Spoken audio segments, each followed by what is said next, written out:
to share with you my experience at an orthopedic surgeon's office. This week when I was checking in for my appointment, it was obvious this young lady was new. She was very friendly, but not very professional with her demeanor or her word choice, but she cared about taking care of patients. The problem arose when she was trying to print off a receipt for me. For some reason, she couldn't get the system to work. Then she proceeded to look at me and say there was a recent software update and it really changed a lot of things. When asking for help from two other front office team members, they came over and tried, but it wouldn't work for them either. They both threw up their hands and walked away. They left the new girl struggling. I was just sitting there patiently waiting in my chair when all of a sudden the manager whipped around the corner and asked her in front of me what she's done in an accusatory tone. She then barks for her to get out of the chair. It's easier if she does it. For whatever reason, the manager did not care what came out of her mouth with her unprofessional behavior.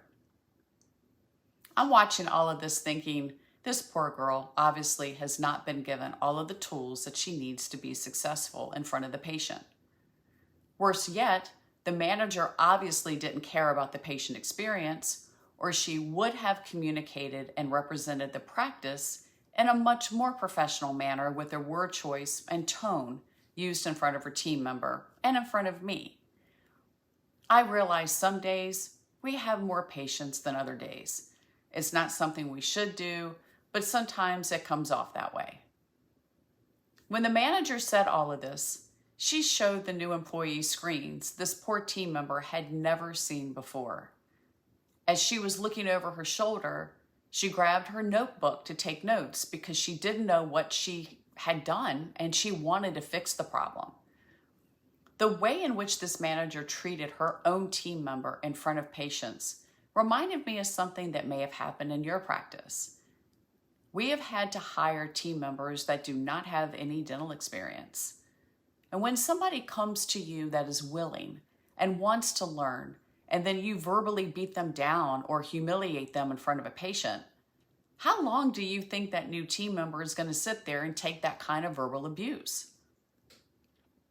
The funny thing is, my sister was with me for this appointment. As soon as we went to take our seats in the reception area, we both looked at each other and commented on this whole thing. Of course, I told her this had to be a coach's corner because this is real. This stuff happens. And I share all of this as a friendly reminder to everyone.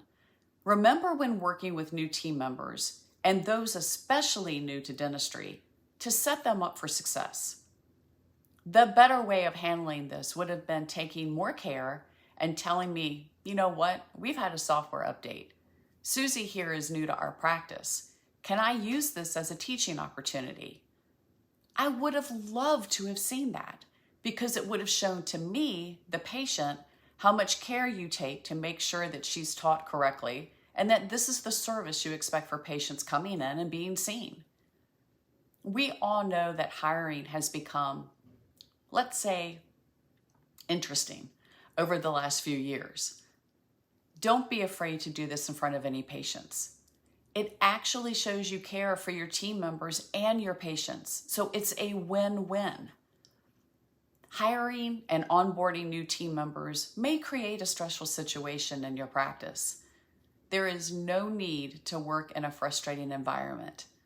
Please reach out to set up a call to discuss your situation.